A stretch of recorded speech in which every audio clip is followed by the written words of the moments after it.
Салам достор, урматтуу Садыр Нуркожоевич, мен жарандык активист Болот Дүйшүналиев. Мен бүгүн сизге бир эле маселе менен кайрылгым келип турат. Мына 5-октябрь биз жаштар биригип, демилгелеп, мамлекеттик төңкөрүш болуп, сизди бийликке алып келдик. Мына ошонун биргеликте биз жаштар, жарандык активисттер иллюстрация, тазалануу, жаңылануу, жаңы жүздөрдү көргүбүз келген.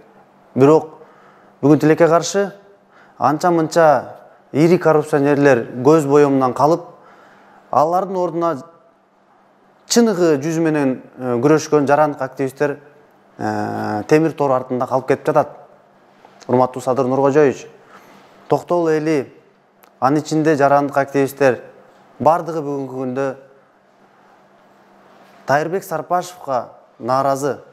Мына ошол Тайырбек Сарпашев 30 жылдан бери бийлик бутактарын бардык жерлерине жүрүп, Жумалиевден калбаган, Жээнбековдон калбаган, Матраев менен дос, эбегейсиз байлык топтогон, татаал коррупциялык схемалар жүргүзүп, мына Токтогулдун ичиндеги мына жаштар демилгелеп келаткан автовокзалды, жана ошонун ичинде комхоз, Торкелин элинин гектар жерлери, мына спецфонддун бүгүнкү күнгө чейин акчасы эч бир сапатсыз пайдаланып, кадр саясатын талкалап, бардык системаны өз колуна алып келген.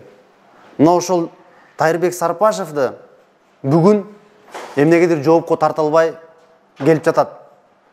Сиздин коррупция менен күрөшкөнүңүз жакшы, бирок Токтогулдун эли Тайырбек Сарпашевди тез аранын ичинен жоопко тартышын талап кылат. Буга чейин дагы элдин башын айландырып Сыймык Жапкеев айтты эле, Тайырбек Сарпашев Бриониден костюм кийет деп.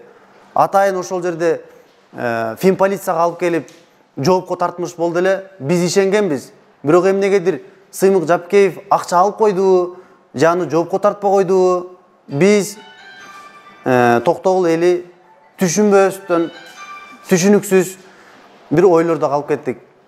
Мындай боло турган болсо, урматтуу Садыр Нуркожоевич, же Сыймык Жапкеевдин өзүн жоопко тартышыңыз керек.